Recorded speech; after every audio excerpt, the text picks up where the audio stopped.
और चलिए अब शुरुआत करेंगे न्यूज ब्लास्ट खबरों की। द वीक में देश के प्रधान न्यायाधीश धनंजय चंद्रचूड़ का इंटरव्यू। दूसरों के लिए काम करते हैं तो अपनी समस्याएं बहुत छोटी लगती हैं। दूसरों के लिए काम करना न्यायाधीश के लिए बहुत बड़ी सांत्वना है। पिताजी बहुत सामान के साथ मुंबई आए, कम सामान के साथ मुंबई आए, छोटे मकान में रहे। मुझे व्यक्ति के रूप में निखारने में पत्नी कल्पना ने सहायता की। मुझे अपने काम से कोई दिक्कत नहीं है। समस्याएं सभी के साथ होती हैं। मैं अपने आप से पूछता हूं कि ये पेशा मैंने क्यों चुना। रोजाना मेरा समय प्रार्थना में गुजरता है, उसके बगैर घर से नहीं निकलता। मेरा पूरा विश्वास है कि हम सभी जहां भी हैं उसका कोई ना कोई तो कारण है। हम मनुष्य हैं, हमारा क्या लक्ष्य होना चाहिए, यही सबसे बड़ा सवाल है। द वीक में जो इंटरव्यू सीजीआई का रहा उसमें ये तमाम बातें उनकी तरफ से कही गई हैं। ओम प्रकाश हुड्डा को मिलेगा कांग्रेस से टिकट। सीएम गहलोत ने आज सभा में 5 टिकट साफ कर दिए। परसादी लाल मीणा, मुरारी मीणा, जीआर खटाना, ममता भूपेश और ओम प्रकाश हुड्डा का टिकट फाइनल है लगभग। सीएम गहलोत ने आज सभा में की 5 को जिताने की अपील जनता से। हालांकि निर्दलीय विधायक हुड्डा आज भी सभा में मौजूद नहीं थे, लेकिन सीएम ने हुड्डा को जिताने की अपील कर दी। इसके साथ ही साथ दौसा जिले की कांग्रेस की टिकट भी फाइनल हो गई है। वो बात अलग है कि पहली सूची अभी सामने कांग्रेस की नहीं आई है, काउंटडाउन इसका भी शुरू हो चुका है और कभी भी आ सकती है कांग्रेस की पहली सूची, ऐसा माना जा रहा है। लेकिन आज जो सभा हुई है प्रियंका गांधी ने जिसको संबोधित किया, मुख्यमंत्री ने उस सभा में 5 नामों का जिक्र कर दिया और साथ ही साथ जनता से अपील भी कर दी कि आपको इन्हें जिताना है। दौसा के कांदोली में प्रियंका गांधी की सभा। देश के लिए बहुत लोगों ने संघर्ष किया है। आज हमारे लिए ये सोचना जरूरी है कि देश की सरकार क्या करेगी। महिलाएं संघर्ष कर रही हैं, किसान और जवान संघर्ष कर रहे हैं। सरकार से जीवन की मुश्किल कम करने की उम्मीद लोग करते हैं, जिससे खुद का और बच्चों का भविष्य सुरक्षित रख सके। असली नेता अतीत की नहीं बल्कि आगे की बात करते हैं। राजस्थान सरकार ने लोगों की मदद की है। ईआरसीपी को लेकर केंद्र सरकार ने सिर्फ जुमलेबाजी की है। प्रियंका गांधी ने जनसभा को संबोधित किया, उस दौरान ये निशाना साधा है। आगे कहा कि ईआरसीपी को लेकर केंद्र सरकार ने वादा नहीं निभाया है।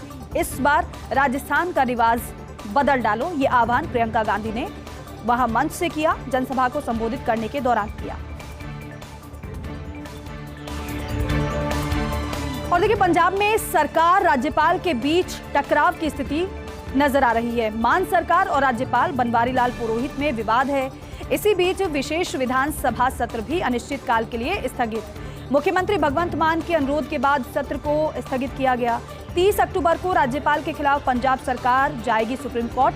राज्यपाल ने सत्र को बताया था गैर कानूनी। मान सरकार द्वारा 2 दिन के लिए बुलाया गया था विधानसभा का सत्र। आपको याद होगा दिल्ली का पूरा मामला, इसी तरीके से उपराज्यपाल और मुख्यमंत्री अरविंद केजरीवाल के बीच टकराव अक्सर देखने को मिला है। अब ऐसे ही कुछ स्थिति पंजाब में भी नजर आई है। दरअसल पंजाब में सरकार और राज्यपाल के बीच टकराव नजर आ रहा है और ये काफी समय हो गया इस टकराव को। मान सरकार और राज्यपाल बनवारी लाल पुरोहित में विवाद है। इसी बीच विशेष विधानसभा सत्र भी अनिश्चितकाल के लिए स्थगित कर दिया गया है। मुख्यमंत्री भगवंत मान के अनुरोध के बाद सत्र को स्थगित किया गया। 30 अक्टूबर को राज्यपाल के खिलाफ पंजाब सरकार सुप्रीम कोर्ट जाएगी। राज्यपाल ने इस सत्र को गैरकानूनी बताया था। मान सरकार द्वारा 2 दिन के लिए बुलाया गया था यह विधानसभा का सत्र। राजधानी के बिजली उपभोक्ताओं के लिए राहत की खबर है। खबर यह है कि एक पखवाड़े के बाद बंद होगी मेंटेनेंस के नाम पर कटौती। Jaipur discom MD R N Kumawat की फर्स्ट इंडिया से खास बातचीत आपको बताते हैं, क्योंकि खास बातचीत में कुमावत ने यह कहा है कि दीपावली से पूर्व हर साल होती है मेंटेनेंस। RERC के नियमों की पालना में ही फील्ड में जारी मेंटेनेंस। इस दौरान जहां जहां भी जरूरत वहां अपग्रेड किए जा रहे ट्रांसफार्मर। अकेले जयपुर की बात करें, जयपुर शहर की बात करें तो यहां जयपुर शहर में 290 ट्रांसफार्मर किए जा रहे हैं अपग्रेड। कुमावत का यह भी दावा है साथ में कि 5 नवंबर तक सभी काम पूरे होंगे। अब इसके बाद किसी भी जगह पर मेंटेनेंस के तहत कटौती नहीं होगी। आगे बढ़ेंगे खबरों में। अरब सागर में बन रहे चक्रवाती तूफान के हालात हैं। रास्ता बदलकर गुजरात से टकराने की आशंका इस तूफान की नजर आ रही है। 21 अक्टूबर की सुबह चक्रवाती तूफान आने की आशंका है। इस साल ये अरब सागर में होगा दूसरा चक्रवाती तूफान, क्योंकि दक्षिण में ओमान और यमन के तट से टकराने की इसकी आशंका व्यक्त की जा रही है। हालांकि बिपरजॉय की तरह बदल सकता है ये अपना रास्ता। बिपरजॉय ने कितना नुकसान पहुंचाया था ये हम सभी ने देखा, न केवल गुजरात में बल्कि अन्य राज्य में भी इस तरीके से नुकसान देखा गया था। अरब सागर में बन रहे चक्रवाती तूफान के हालात नजर आ रहे हैं, क्योंकि रास्ता बदलकर गुजरात से टकराने की इसकी आशंका नजर आ रही है। 21 अक्टूबर की सुबह चक्रवाती तूफान आने की आशंका है।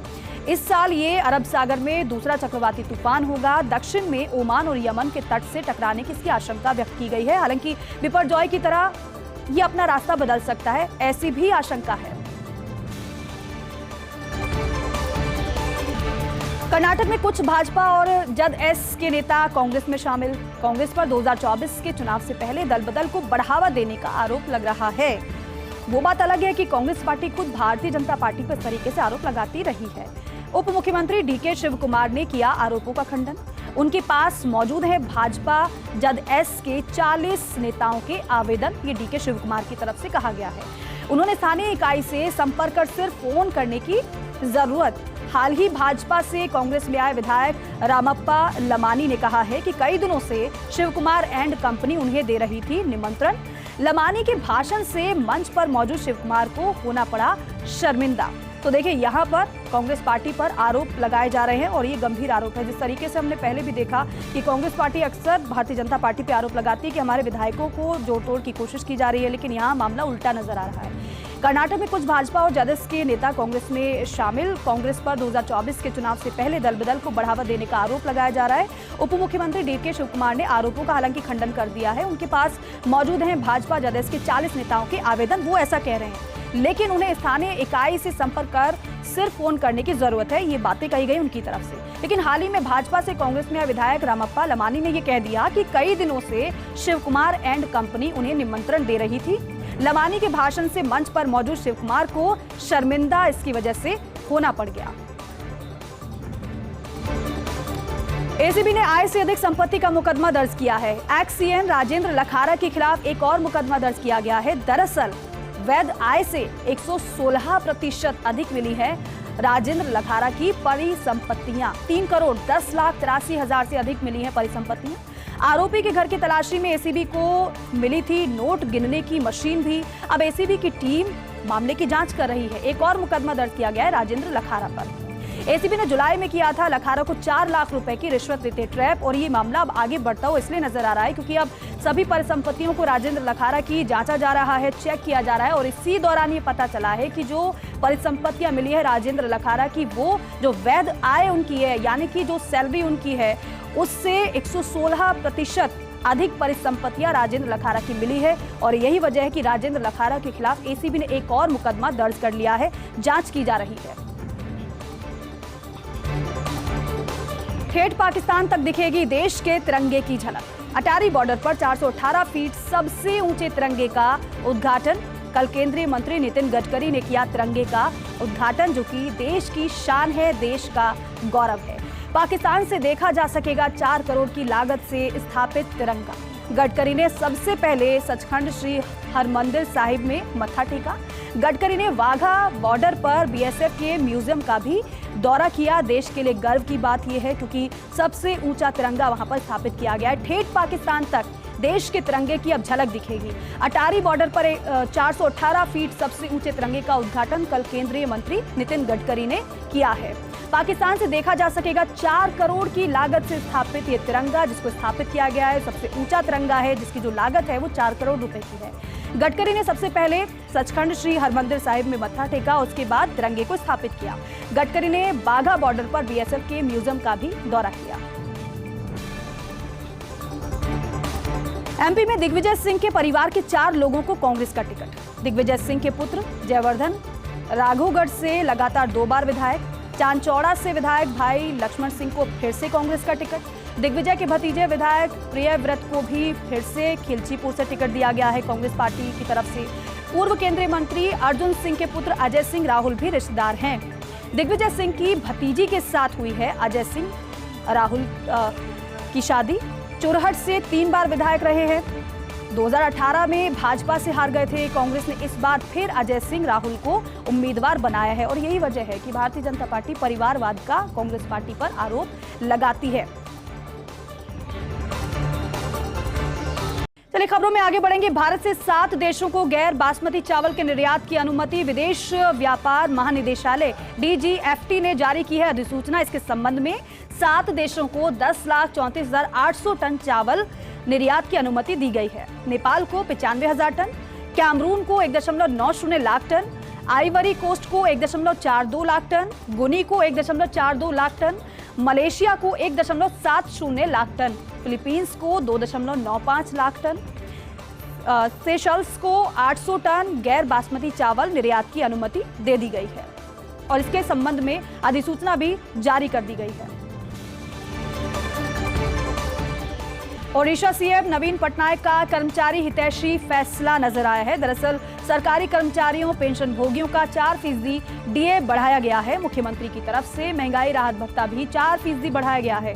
1 जुलाई 2023 से होगा बढ़े हुए डीए टीआई का भुगतान। 4.5 लाख कर्मचारी, 3.5 लाख पेंशन भोगियों को इसका फायदा होगा। मुख्यमंत्री नवीन पटनायक ने कर्मचारियों के हित में यह बड़ा फैसला लिया है।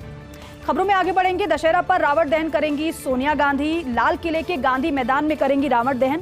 रामलीला कमेटी के सदस्य आज पहुंचे थे सोनिया गांधी के आवास पर और सोनिया गांधी को मुख्य अतिथि के रूप में आमंत्रित किया गया है इसमें शामिल होने के लिए। आमंत्रण को सोनिया गांधी ने सहर्ष स्वीकार कर लिया है। रामलीला कमेटी कर रही है प्रयास। राहुल गांधी और प्रियंका गांधी को भी आमंत्रित करने का प्रयास कमेटी की तरफ से किया जा रहा है। हालांकि अन्य व्यस्तताओं के चलते अभी नहीं बन पाई है सहमति, लेकिन दोनों को आमंत्रित करने का प्रयास कमेटी कर रही है। कैश फॉर क्वेरी मामले में नया मोड़ आ गया है। टीएमसी सांसद महुआ मोइत्रा की मुश्किलें जो हैं वो बढ़ सकती हैं। बिजनेसमैन दर्शन हीरानंदानी गवाह बनने को तैयार हो गए हैं, सूत्र हमारे ये बता रहे हैं। कैश फॉर क्वेरी विवाद पर हीरानंदानी का कबूलनामा। कहा, मैं महुआ मोइत्रा का ईमेल यूज करता था। मेरे कहने पर संसद में महुआ मोइत्रा ने सवाल पूछे, इसीलिए महुआ ने पीएम मोदी को निशाना बनाया। दरअसल निशिकांत दुबे की तरफ से शिकायत की गई थी। महुआ मोइत्रा जो सवाल पूछती हैं उसका पेमेंट उन्होंने लिया है।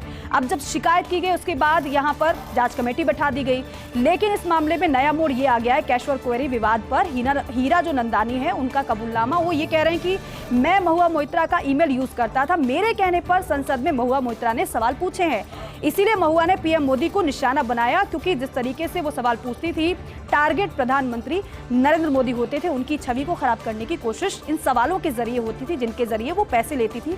ऐसे आरोप लगाए गए हैं। इजराइल हमास के बीच 14 दिन से जंग जारी है। आईडीएफ को गाजा में ऑपरेशन की मंजूरी मिली है। गाजा में ग्राउंड ऑपरेशन के लिए इजरायली सेना तैयार है। अब गाजा में किसी भी वक्त ग्राउंड ऑपरेशन। इजराइल से सटे 8 इलाकों में अमेरिकी युद्धपोत की तैनाती है। भूमध्य सागर और लाल सागर में अमेरिकी युद्धपोत तैनात हैं।